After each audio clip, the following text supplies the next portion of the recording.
Okay po. So, mapagpala po ang Panginoon sa umagang ito tulad ng pagpapala niya sa mga sa atin. Late. Sobrang delayed talaga, Tita Gina. Okay, sige po. Okay na po bang palakpakan natin ng Lord? Amen. Palakpakan natin ang Lord. Ayan. Bigyan natin ng papuri ang Diyos sa umagang ito. Talaga Ayan. namang, So, tuwing Sabado lang talaga. Talagang cut off. Ayan. okay, sige. So, ayan, napakabuti po talaga ng Lord sa bawat isa sa atin, ano? So, No one kung can say.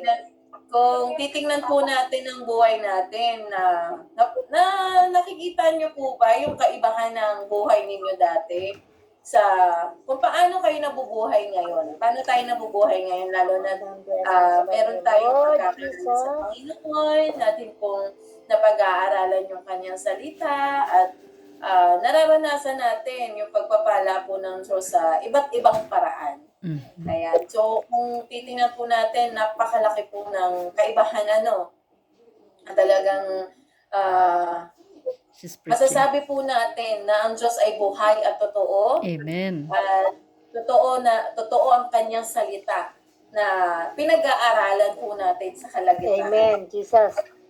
Tunay na buhay.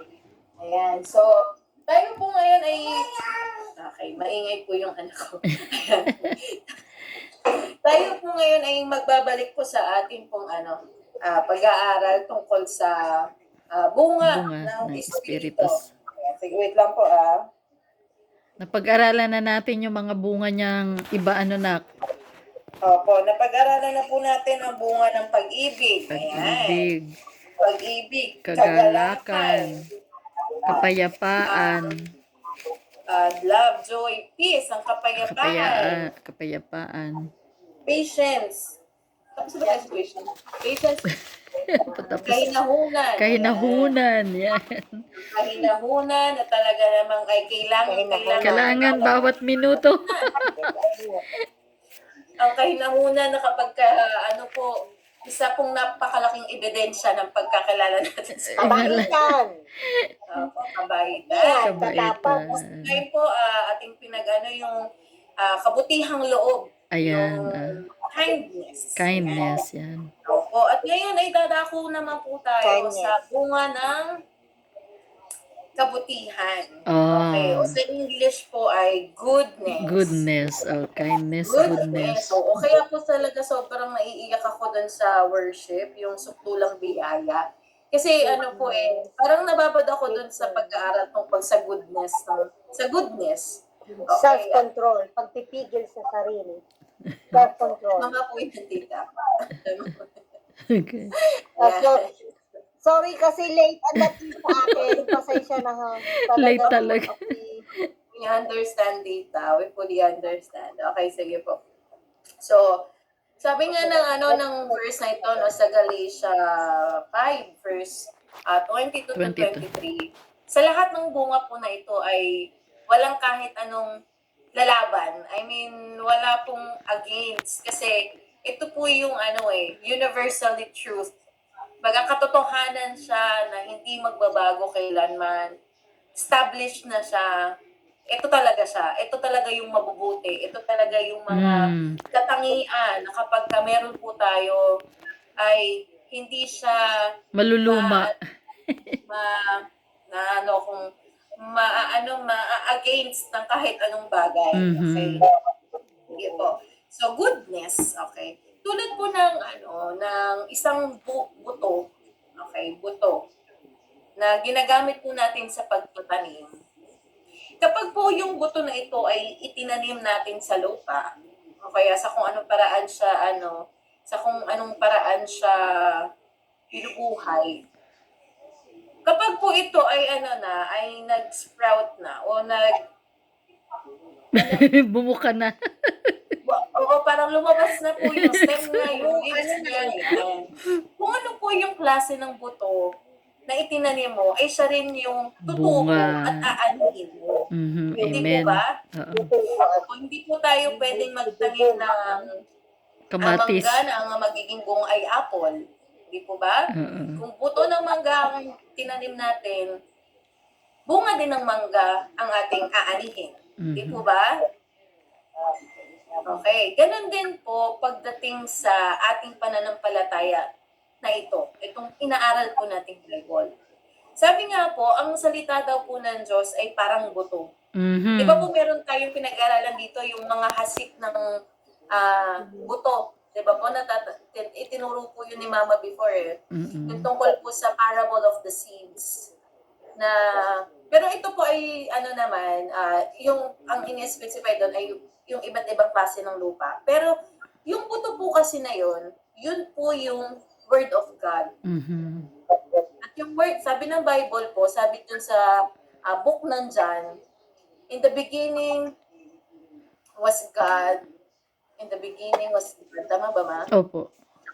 And And the word the and the Word was was God. with God, Yep. and the Word is Is God. God. Yep. Kung ano po yung nakasulat sa Bible, ito po ay nagsasalamin kung sino ang Diyos. At sinabi din po ng Bible na ang salita daw po na nasa Bible, yung sinulat po ng mga apostol, na mga propeta, lahat po ito ay nanggaling sa Diyos. Mhm. At ito ay kanyang hiningaan. Kumbaga, binigyan niya ng buhay yung salitang yun, kung kaya't masasabi natin na ito pong Bible na to ay ang Diyos. Mhm. Yep. Kung kaya po, kapag ka po yung bawat salitang ito ay pinag-aralan natin, ninamnam natin, para po natin siyang itinatanim sa ating sarili, sa ating puso't isipan, at tulad nga po nung buto na sinabi ko po nung una, magkakaroon din po yan ng Ng bunga. manifestation. Yep. Magkakaroon siya na parang maghahalaman siya sa atin. At darating yung time na kapag ito po ay pinalagaan nating mabuti, talaga namang hindi natin pinabayaan, Mhm. kung palaging dinidiligan sa pamagitan ng pag-aaral, ng pananalangin, ng meditation, nagkakaroon po ito ng bunga sa atin. Na ano po natin, yun po yung yung parang picture ng pag-aaral natin ng salita ng Diyos. Kaya po dito sa Galatians 5, dito sa Galatia 5, nagkaroon na um, ginamit yung salitang bunga ng Espiritu. Dahil po, habang pinag-aaralan natin ang salita ng Diyos, na itinanim niya sa puso natin at inaalagaan natin, nagbubunga siya ng iba't ibang katangian, iba't ibang pagkilos na magsasalamin kung ano po yung binabasa natin. Mhm. Kung ano Totoo. yung salita ng Diyos at kung ano ang Diyos. Kasi nga po sabi natin, di ba, that the Word is God. So kung ano po yung salita na pinag-aaralan natin, yun din po yung katangian ng Diyos. So masasabi po natin na itong fruit of the Spirit na goodness, kapag ito po ay talagang nakita na sa buhay natin, hindi na po tayo yung makikita ng tao. Alam Mhm. niyo po kung na, ang makikita na po ng tao dito ay ang Diyos Yep. Amen. na nabubuhay sa Yung atin. salita niya, oh, yun. Yung salita niya na ginagawa natin, kahit hindi natin isa-isahin ang Bible verse sa mga tao, kapag ka po ang goodness na ng Lord yung nakikita ng tao, makikilala nila ang Diyos sa pamamagitan natin. Yun, yun.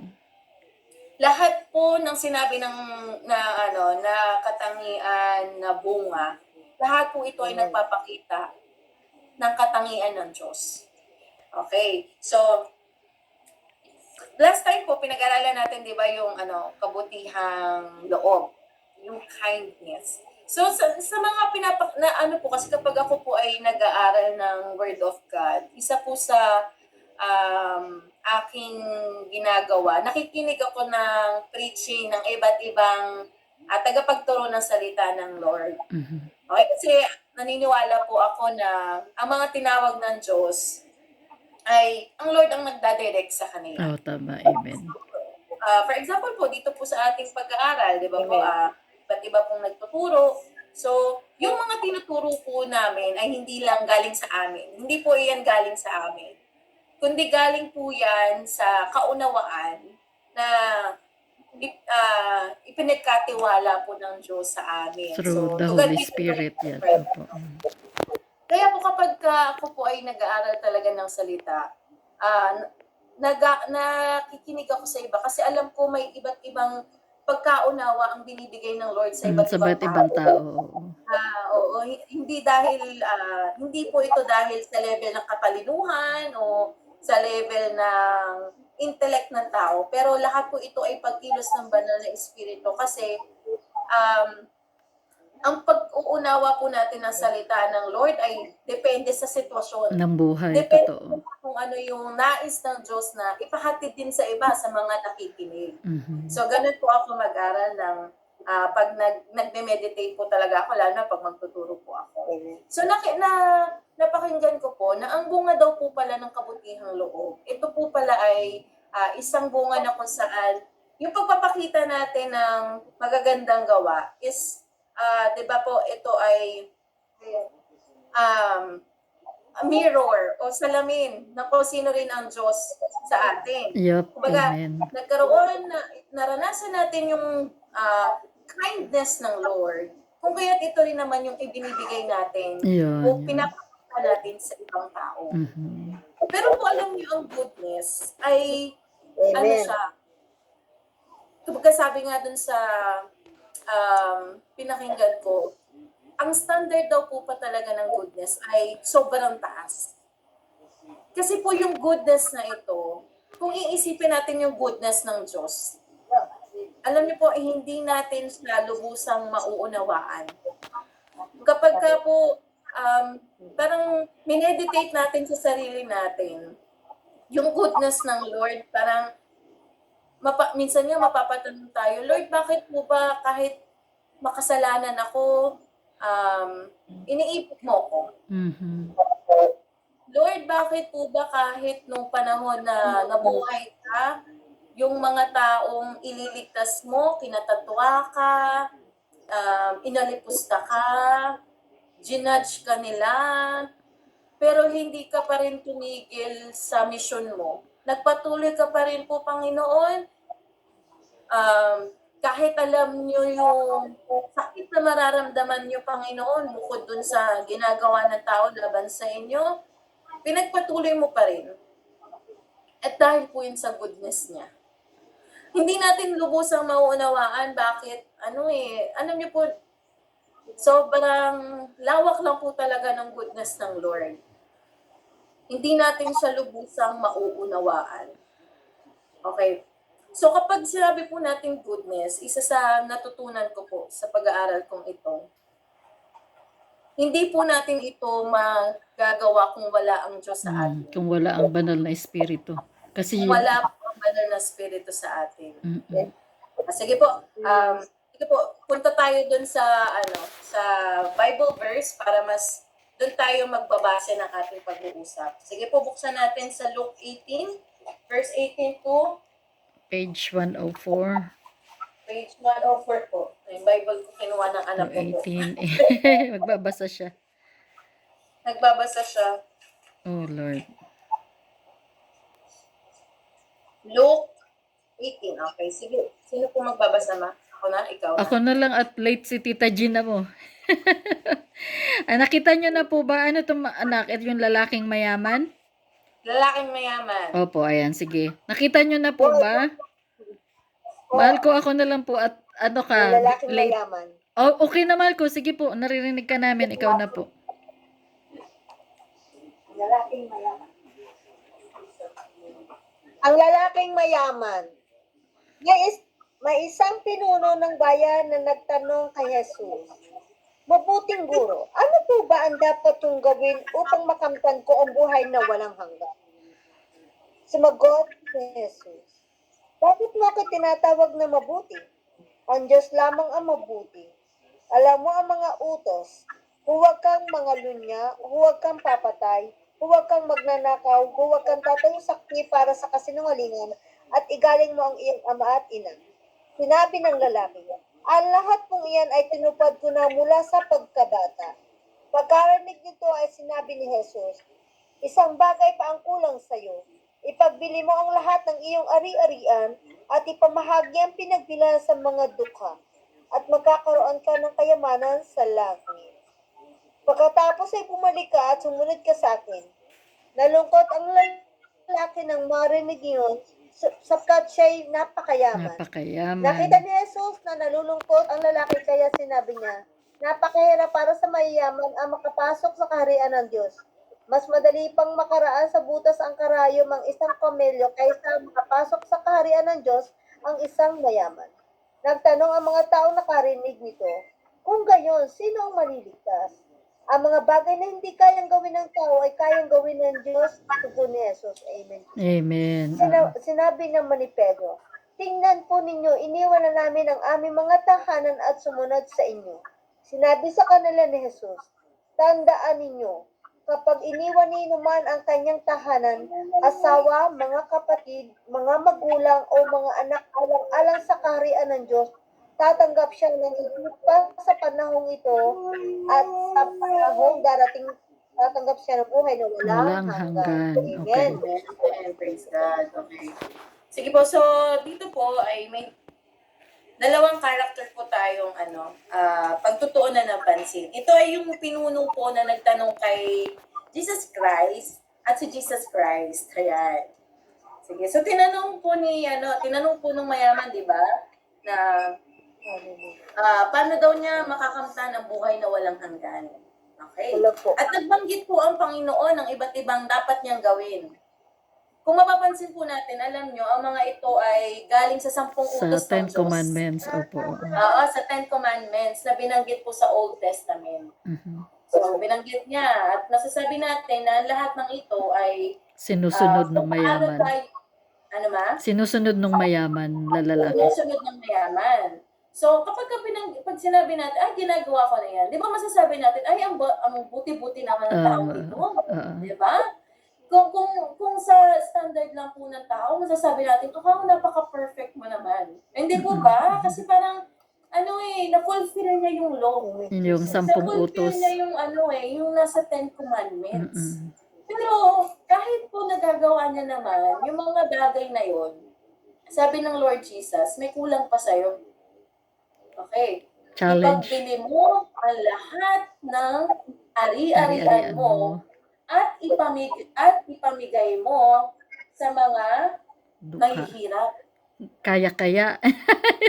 Pero talaga, sasabihin natin, Lord, ginagawa niya naman yung 10 utos bakit hindi pa sapat yun? Di ba, hindi ba mabuti na siya noon? Hindi ba Opo. pwedeng pumasok na siya sa langit? Kasi madami naman siyang ginagawang mabuting bagay Kasi di mo ba pag sinabi na, pag sa standard ng mundo, paano ka makapasok ng langit? Gumawa ka lang na mabuti. Gumawa ka lang na mabuti. At yan na ang magdidikta ng kaligtasan mo. Pero hindi po ganun sa Panginoon. Hindi pala. Malalim po talaga. Ayan, sige, wait lang po May situation lang po dito. Ayan na. Kasi wait lang po. Mag-aano na siya. So, magbibigay din po ako ng konting insight. Na-share ko po to dun sa anak kong lalaki. Tingnan mo, bakit mayaman yung lalaki na yan? Kasi nga nabanggit po, di ba, sinusunod niya lahat ng utos ng Panginoon. Kaya siya mayaman. Unang-una doon, pag Sunday, hindi lang po siya tsak mayaman, din siya, malusog siya. Kasi pag inisa-isa po natin yung 10 utos ng Panginoon, nandun po yung 6 na araw ka magtatrabaho at yung 7 araw, ikaw ay mamamahinga. So makikita natin, ganun siya kayaman dahil sa pagsunod niya ng mga utos ng Panginoon. Nakafocus siya. So ngayon, sa sobrang yaman niya, makikita kong ichina-challenge siya ng Lord. Kaya mo bang bitawan ang kayamanan na napundar mo, na naibigay ko sa iyo dahil sa pagkilala at pagsunod mo sa akin? Kaya mo kayang talikuran ang mga meron dito sa mundo alang-alang sa sasabihin ko sa iyo? O sige, ready ka na? Okay, sige po. So makikita din natin na meron din po siyang faith sa Lord. Kasi nagtanong siya kay Jesus Christ. Kumbaga, nung sa panahon po natin ngayon, masasabi natin Christian siya. Ayan. Kasi bakit niya tatanungin si Jesus Christ? Kung Tapos hindi siya mag-i-explain siya naniniwala. ng sarili niya. Pinuno po siya. Oo. Alam niyo po sa mga panahon nila kapag nasa leadership ka o pinuno ka, nasa gobyerno ka, mataas ang pagtingin ng mga tao sa'yo. At Mhm. kapag ka po nakita nilang nagtanong ka sa mga sinasabi nila o tinatawag na mas mababa sa kanila, ay parang kahihiyan yun sa kanila. Siya nagpakumbaba, oo. Oo, parang, panahon po na yun, di ba, si Jesus Christ ay tinutuligsa ng lahat. Yep. Dahil nga po parang sa mga pag-iisip, kaunawaan ng mga tao, at lalo na nung mga um, kabilang sa templo, Oh, mga panatiko. sinasabi nila na nagbablasphemy si Jesus Christ laban po sa Diyos dahil Mm. parang against doon sa Ten Commandments o sa Law of Moses, yung mga tinuturo Tinuturo ni ni Jesus Jesus. Christ. Pero ito pong pinuno na ito, ano talaga siya, buong puso po siya nagtanong sa Panginoon. Mm. Pero sa kabila po ng mga magaganda, mabubuti, nakatangian ng leader na to o ng lalaking ito, hindi pa rin sapat. Diba? Nagkaroon pa rin po ng sinasabi si Jesus na kulang sa'yo. At yun ay yun nga binanggit ni Mama, na ibenta mo lahat ng kayamanan mo at ipagbili mo, ibigay mo ang lahat na napagbili mo sa may hirap at sumunod ka sa akin. Mhm. Iwanan mo ang lahat para sumunod ka sa akin. Alam niyo po, nung kanina kasi sabi ko, Lord, hindi ko talaga alam paano ko i-explain to. Talaga parang parang ang binibigay po kasing point sa akin ng Lord is yung goodness na bunga na to ay siya.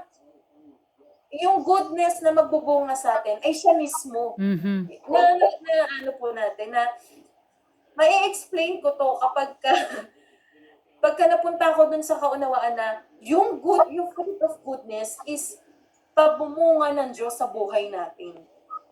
At nung binanggit niya yung sinabi na ipagbili mo lahat ng kayamanan mo, ibigay mo sa may hirap, at sumunod ka sa akin. Alam niyo po, isa po ang dinala niya ako kay Jesus Christ. Kay Jesus Christ. Bakit po? Alam niyo po, si Jesus Christ ay hari ng mga hari. Si Tinalikuran Jesus niya. Christ ay kaisa ng Ama. Di ba po sila ay Diyos na may tatlong persona. Di ba po? Trinity. Ang Diyos Ama, ang Diyos Anak, at ang Espiritu Espiritu Santo. Santo. Lahat sila ay sumasa kanya. At sila ay iisa sa Diyos na nasa kataas-taasan. Mhm. Si Jesus Christ ay banal. Si Jesus Christ ay Diyos. Tayo ay tao. Pero alam niyo po kung paano napakita ng higit-higit at lubos na lubos yung goodness ng Lord. Nung si Jesus Christ po ay magdesisyon na magiging handog para sa kabayaran ng ating kasalanan. Isipin po natin, sino pong hari yung magdedesisyon na maging commoner? Tatalikuran.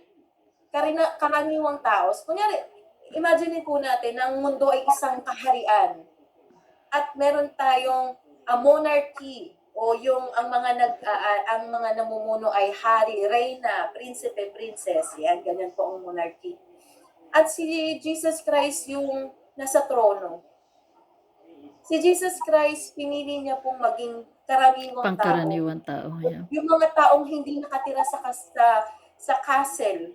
Wala sila sa authority, wala sila doon sa kayamanan. Iniwan po ni Jesus Christ yung pagka-Diyos niya, pinili niya pong maging tao para magkaroon ng handog sa kabayaran na kasalanan po ng buong mundo. Kung yung mayaman po, kayamanan niya lang yung iiwan niya. Iwanan niya. Susunod na si Jesus Christ, magkakaroon na siya ng buhay na walang hanggan. Hindi po siya ipapako sa krus. Hindi po niya mararanasan yung mga ginawa kay Jesus Christ na talagang pinagpapalo-palo, pinahiya ng matindi sa harapan ng lahat. Yung iiwan ng taong ito ay walang-wala sa iniwan ni Jesus Christ nung nagkatawang tao po siya. Mhm. Ang Panginoong Jesus ay bumaba po, no? Ipinanganak siya through Virgin Mary, di ba ba? Kumbaga, sobrang downgrade po yun para sa kanya. Kasi si Jesus Christ, He is on the highest throne. Mhm. He is the highest na walang kahit ano pong makakapantay. Pero dahil sabi nga po ng John 3:16, for God so loved the world that He gave His only begotten Son. Hindi lang po yung ama yung nagdesisyon na ibigay ang kanyang bugtong na anak. Pero maging si Jesus Christ, despite of His kingship, despite of His holiness, despite sa kabila ng kung sino siya, pinili niya pong maging tao para sa ating lahat. Para yung pag-ibig ng Ama, yung pagnanais ng Diyos na magkaroon muli ng relationship yung tao sa Diyos. Kasi di ba po, nung nagkasala po si Adan at si Eva, na-cut Naputol. off talaga yung spiritual. Nawala na ang Holy Spirit. Hindi na Yes, nawala makapamuhay. yung spirito talaga ng Diyos. Namatay tayo in the spirit. Kaya kung mapapansin niyo po sa Old Testament, hindi po dyan nabanggit ang Holy Spirit. Mhm. Mangilan-ngilan lang. Opo. Ang makikita po natin pag kumikilos po ang Diyos, ang binabanggit ay anghel, mga propeta. Pero hindi po dyan nabanggit ang Holy Spirit. Kasi po, nung nagkasala po ang tao, we all died. Lahat po ay namatay sa espiritu. Buhay po tayo sa mundong ito, buhay tayo sa physical, nakakapagsalita tayo, nakakapag-isip tayo. Pero yung spiritual po, patay. Mhm. Kaya kapag po wala tayong pagkakilala sa Panginoon, namatay yung physical nating katawan. Eternal damnation po ang raranasin ng walang pagkakilala kay Jesus kasi wala po yung wala po yung pagkabuhay muli in the spirit. So, Yun, medyo, yun yung tinatawag na born again. Pagkabuhay, hindi po religion Pagkabuhay hindi na po ito muli. religion Aha. ito po yung katotohanan ng Bible. Ito po talaga yung sinasabi ng Bible. Kasi po, sa matagal na panahon, pag sinabing born again, pag binanggit namin yung born again, parang Religion. sinasabi ng tao, pinupush namin sila sa religion. No, hindi po ito tungkol sa religion, pero tungkol po ito sa kung ano yung nais ng Diyos para sa Na atin. tayo Hindi mabuhay po na tayo, muli. mabuhay tayong muli, yung namatay na espiritu o yung namatay na espiritual natin ay magkaroon ng buhay at kapag ka po tayo ay nawala na sa physical na ito. Yung habang buhay, Walang yung pangwalang hanggang buhay, yung maranasan natin sa piling ng Diyos. yan. So, go back to the goodness. Goodness yun. Going to the goodness, no? Yun po yung binigay sa akin ng Lord. Yung willingness ni Jesus Christ na i-sacrifice yung sarili niya. Kabutihan. Sa kapakanan ng buong mundo. That is the goodness that the Lord wants to bear in us. Yun din po yung klase ng goodness na na gusto ng Lord na hindi na para sa sarili lang po natin tayo mabubuhay. Hindi lang po para sa pamilya natin tayo mabubuhay. Hindi lang po para pag-ingatan yung sarili natin, kundi para mabuhay tayo para sa ibang tao. That is the goodness of the Lord na naranasan natin at nais niyong mangyari din sa atin na maranasan din ng ibang tao yung goodness na yon Sa pamamagitan mo. sa pamamagitan ng isa. Amen. Amen. Kaya nga po, this fruit, yung mga bunga na to ng banal na espiritu, hindi po natin to magagawa kung wala ang Lord sa buhay natin. Kasi yung goodness na to, para lang tayong mga paso, para lang tayong baso, na yung tubig tubig ay ang Diyos. Ang baso po ay walang halaga kung hindi natin magagamit, kung hindi natin malalagyan ng tubig para uminom. Diba? Ganun din po tayo. Yung buhay po natin ay walang purpose kung wala ang Diyos. At yung goodness po na bunga na ito, vessel lang tayo ng Lord para yung goodness ng Lord dumaloy sa atin, maranasan ng ibang tao, at makilala din po nila ang Diyos. Kabutihan ng Panginoon. Opo. Kabutihan ng Panginoon. Mhm. Hindi po natin maipapaliwanag o maiisa-isa kung paano ba natin makita yung goodness sa buhay natin. Paano natin mapapakita yung goodness? Kasi corrupted na po kasing pagkaunawa ng tao. Ano yung mabuti. Simula. Corrupted na po talaga. Madali po nating sabihin na pag tumulong ka sa kapwa, mabuti ka na. Pag hindi ka nagsisinungaling, mabuti ka na. Kapag marunong ka magbigay, mabuti ka na. Hindi po ba? Pero iba po yung standard ng Lord. Kung kaya't kinakailangan natin po ang Diyos sa buhay natin, kinakailangan natin yung talagang nabubuhay tayo, so tayo, yung parang babad na babad tayo sa Panginoon, sa Kanyang salita. Para yung goodness ng Lord talaga, yung magawa natin, hindi lang yung goodness ng ayon sa pagkaunawa natin o ayon sa kagisnan natin sa mundong to. Kasi lahat po sa mundong to corrupted na. At kailangan natin ng presensya ng Lord, ng banal na Espiritu, para yung pure, yung walang bahid, yung talaga pong, alam niyo po yung, kunyari po, nagpiga kayo ng, di ba po yung unang piga, yun yung pinaka-pure, na parang sabaw. Parang ng yog. Yung talagang wala siyang tubig. Kung talaga, ano yung katas?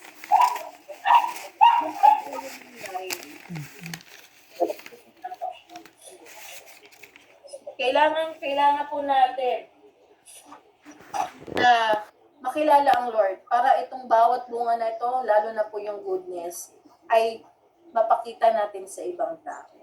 Magkaroon ng bunga sa buhay natin. At pangkaraniwan po, bibigyan tayo ng sitwasyon ng Panginoon o hindi man sa pang-araw-araw na buhay natin, malalaman po natin na may bunga na tayo. Pag nandun tayo sa sitwasyon na kakailanganin nating gamitin o piliin na maging mabuti kesa yung katawan natin nag-uutos na hindi, gantihan mo kasi ganyan yung ginawa niya sa'yo. Pero ang banal na espiritu ang bumubulong sa'yo, wag anak. Mas panatiliin mo na yung bunga ng kabutihan o yung goodness na example ng Panginoon ang piliin mo. Ayun. So, kailangan magamit sa sitwasyon para malaman natin, ay, may bunga na sa buhay ko. Okay. Yun. At saka po, mga kapatid, ang nais din po kasi ng Lord, kapag ka po gumagawa tayo ng mabuting bagay, yung nag-flow na lang po siya. Mhm. Yung parang, Natural hindi na. na dahil iniisip lang natin na ito yung mabuti, pero dahil parte na yun ng buhay natin. Mhm. Ang nais po ng Panginoon para sa kanyang mga anak, yung sobrang natural na lang yung maging mabuti kang tao. Alam po natin na sa lahat ng tao may mabuting may mabuting side kasi lahat po tayo ay kinreate ng Lord. Opo, ako sa kanyang Nandoon image. yung marka ng Diyos sa lahat ng tao, sa DNA natin. Pero, sabi ko nga po kanina, yung mga bagay po sa mundo natin ngayon, kahit po tayo mga tao, corrupted tayo. May isa po akong nabasa na article tungkol dito sa fruit about sa goodness. Sa Hebrew daw po kasi, ang goodness, ang ibig sabihin ay holy, pure, without blemish. So, yung goodness na nais ng Panginoon na mamunga sa atin, yung kapag may nangangailangan, tutulong ka kasi natural na sa'yo yun. Mhm. Hindi dahil may nais tayo, hindi dahil para lang mapakita na lagi kang may rason in behind of your mind, kaya mo gagawin to. Hindi po yun yung nais ng Lord. Pero ang nais po ng Lord, yung kapag gumawa po tayo ng mabuti, kasi natural na yun. Kumbaga, yun na yung initial nating reaction sa sitwasyon. Mhm. Ano nga, Matt? Help me. Hindi, kasi nga Kaya nasasabi natin corrupt. Kasi bago natin nakilala ang Panginoon, tayo ay nahubog na sa katwiran ng mundo. Opo. Lalo na pag tayo po ay nanonood ng mga teleserye. May kontrabida, gigil na gigil tayo. Yung isip po natin, nahuhubog na sa katwiran sa paligid natin. Nakalakihan natin na magkakabit-bahay, nag-aaway-away. So parang, tama lang yun kasi ganyan yung ginawa niya. So parang aakala natin, yun. So yung isip natin, yung katawan natin, nahubog na yun yung tama. Ngayon, no, nakilala natin ang Panginoon at Babago. nagkaroon na tayo ngayon, sabi nga, nabuhay na tayong muli, naintindihan natin na yung katwiran pala ng mundo ay baliktad sa kalooban ng Panginoon. Kaya po yung mga bunga ng banal na espiritu, kakailangan na nating praktisin para yung naging hubog sa atin ng mundo matalo. Opo. Yun. Para maging natural na lang talaga Hanggang sa atin, naging yung natural na. mabuhay nang ayon sa kung ano ang sinasabi ng Diyos. Ng leading ng Kasi Holy may ibang- Spirit. Yun. Opo, naulit. Kasi may iba't pong tao na kapag ay gagawa ako ng mabuti para maligtas ako. Ay gagawa ako ng mabuti para meron din akong tanggapin na blessing. Ay gagawa ako ng mabuti para para gantihan ako ng mabuti. Pero kapag ka po yung Panginoon na talaga, inabubuhay sa atin, na bago na yung isipan natin, na bago na yung puso natin, talagang espiritu na ng Diyos ang nabubuhay sa atin. Gagawa ka ng mabuti dahil yun ang sinasabi sa iyo ng Lord. Yun. Yung sa Wala pagsunod. na pong ibang dahilan pa. Pero dahil ito kasi yung binibigay sa akin na instruction ng Holy Spirit. Ito kasi ang Diyos na nabubuhay sa akin, kaya ganito ako mamumuhay. Yun. Ito kasi yung karakteristik ng Diyos na sinasamba ko, na nabubuhay na sa akin ngayon, kaya ganito na rin ako mamumuhay. Sige po, punta po tayo doon sa Galatians 2 verse 20. Then na pala. Galatians 2 verse 20. Sa page 238. Page 238. Ito po ay Galatians din siya, tapos sinulat din po siya ni Paul, okay, ni Pablo. Okay. So ano pong sinasabi dyan? 238, Galatians 2:20. Sige, ako Galatians nagbabasa. 2:20. Ang sabi po dyan, okay. Ako naman magbasa. Sige na, ikaw na po. Kaya hindi na ako ang nabubuhay ngayon, kundi si Kristo na ang nabubuhay sa akin. At ang buhay ko ngayon sa katawan ay ikinabubuhay ko sa pamamagitan ng pananampalataya sa anak ng Diyos na nagmamahal sa akin at naghandog ng kanyang sarili para sa akin. So ito na po kapag ka po tayo ay totoo nang mabago, no? Dapat po talaga, alam nyo, bilang mga Kristiyano, lagi po nating sinasaliksik ang Lord para mabago tayo. Opo. Para talaga po yung heart natin, magkaroon po talaga ng purity, no, na talagang yung holiness ng Lord, yung way of thinking niya po tungkol sa justice, sa giving, sa pagtulong natin sa ibang tao, ay talagang maging yung pag-iisip ng Lord na, yung maging pag-iisip din po natin. Opo, yan. So, si Pablo po, habang tumatagal siya sa pananampalataya, isa po yung naging katayuan niya. Na yung buhay niya, na ikinabuhay niya nung nandito siya sa mundo, ay hindi na yung buhay niya, kundi ang buhay niya ng Panginoong Jesus. Yun. Na po, yung naging purpose ni Jesus Christ nung siya po ay nabuhay dito sa mundo, at yun ay ang maluwalhati ang Ama sa lahat, at magkaroon ng kaligtasan ang mga tao, ang mundong ito. Yun na rin po ang naging mindset ni Paul. Kaya kahit po nahirapan siya, kahit po si Pablo ay pinuligsa, lalo na dati siyang Romano, di ba? Ay dati siyang nasa pag-iisip Romano na talagang pinapersecute niya yung Christian.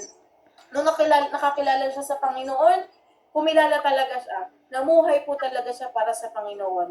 Kahit alam niya na marami ang mag-a-against sa sinasabi niya, nagpatuloy po siya. Bakit? Kasi ang naging isip niya ay yung pag-iisip ni Jesus Christ. Hindi na para sa akin, hindi na para sa karangalan ko, hindi na para sa pride ko, yung gagawin kong ito. Pero nabubuhay na ako para sa Panginoon. Kaya kahit anong hirap ang madanasan ko, gagawin ko kung ano yung nararapat sa harapan ng Diyos. Kahit yung pag-abot sa mga Gentiles ay hindi madali, gagawin ko dahil ang Panginoong Hesus ang naging purpose niya sa kaligtasan ng mga tao. Ganon din ako mabubuhay. Magsasalita ako para ibahagi yung mabuting balita. Magsasalita ako para ibahagi ang salita ng Diyos.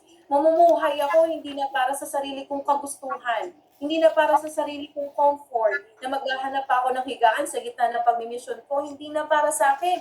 Yung araw-araw akong makakain. Ang mahalaga ay maibahagi ko ang salita ng Diyos tulad ng ginawa ni Jesus Christ na sacrifice. Mhm. So, yung klase ng goodness na nais ng Lord, yung kabutihan ng Diyos mismo na nagbabago sa ating buhay, yung maipakita natin sa ibang tao. Na hindi na natin laging iisipin kung yung kapakanan natin. Kasi marami po kasi yung parang gagawin to. Lord, paano kapag, kunyari po, may mga tinatawag sa pagtuturo. Lord, ang dami ko po kasing ginagawa pag Sunday ng umaga. Pero hindi, ang dami ko po kasing busy ako, Lord. Ay, hindi ko kayang gawin to. Hindi ko kayang gawin yan. Lord, nahihiya po akong ipag-pray tong kapitbahay namin. Kasi baka sabihin nila sa akin. Pero kapag ka po tayo ay kinapamuhayan na ng Espiritu at nagbubunga na talaga yung salita na yon, kahit sabihin nating nakakahiya, kung para sa Panginoon yan, gagawin pa rin po natin. Mhm. Kahit po tayo yung mahihirapan, alam niyo po, ito, to God be the glory sa buhay ng nanay ko. Pero sa marami pong pagkakataon, yung mga nagiging budget po para sa gawain dyan sa Bicol, minsan iniisip niya po yan na, yung bank balance ko ganito na lang, paano kaya para sa Sunday na to, sa ipapadala sa ganito, yung itutulong niya sa ganitong tao. Kahit po, dumarating sa punto na uubusan siya, pero ang thinking niya, God ay will para sa provide. God will para sa provide. gawa ng Panginoon to, sige, ibigay ko na. Mhm. Kasi Pera mo para yan. sa Panginoon to. Pera Hindi mo na yan, para sa Lord.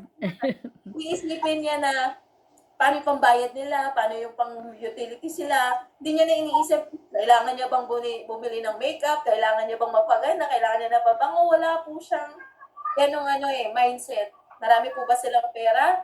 God knows that it's only enough. Dadami pa lang. Yung sapat na yun, pinagyayaman ng Panginoon kasi inuuna nila yung Diyos. Mm. Inuuna nila ang Panginoon. Yeah. So, I believe that this needs testimony para mas ma-enrich po yung ganito. Hindi So, po. Mama, Yun po.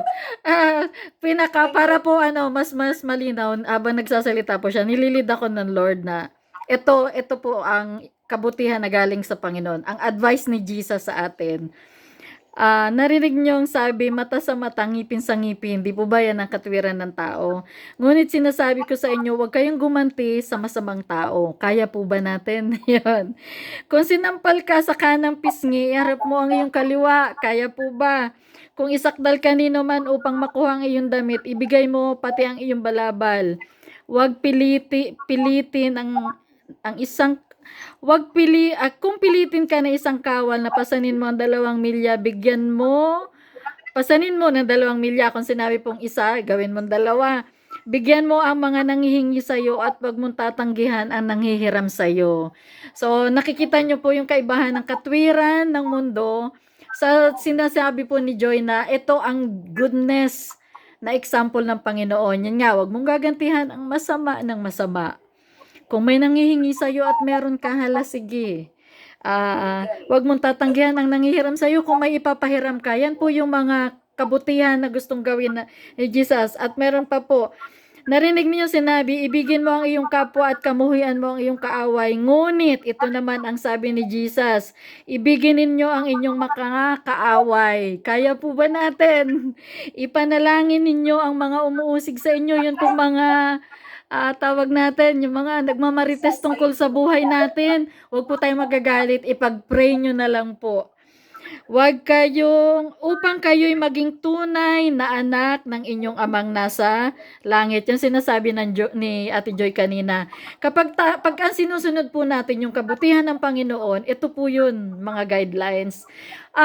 Alam niyo po yung reward, ang gaan ng buhay natin. Sobrang gaan kasi wala ka pong dinadala. Sa isip mo po, mamumuo yung mga katwirang kinalakihan natin. Pero, pag pinaalala sa'yo ng banal na espiritu na ito yung advice ni Jesus, sundin mo, ikaw po ang magbubunga. Pag wala po tayong galit sa buhay, walang sakit, walang stress, patuloy tayong gaganda, patuloy po yung kagaanan ng buhay natin. Totoo po yan. Sa financial po, nakakaraos naman po eh. Malaki, maliit ang pera, araw-araw po nabubuhay tayo. May araw po bang hindi tayo kumain? Pag iniisip po, wala po, di po ba?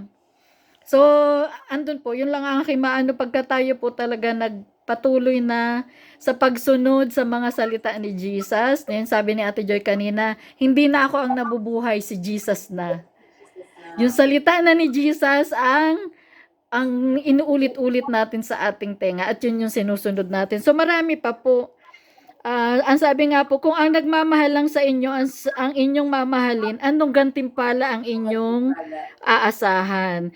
Hindi ba't ginagawa din niya ng mga naniningil na buwis? At kung ang mga kapatid lamang ninyo ang inyong binabati, ano ang ginagawa ninyong higit kaysa sa iba? Yun. So, yung goodness po ng Panginoon, iba na po tayo pag isinabuhay natin. So, parang sasabihin, ba't ka pumapayag na inaapi? Okay lang, kakampi ko naman si Lord. Ang sabi ko nga po, alam po ng mga anak ko yan, di bali nang ikaw ang apihin, huwag ka lang mang-aapi. Dahil pag ikaw ang inaapi, kakampi mo ang Lord. Pag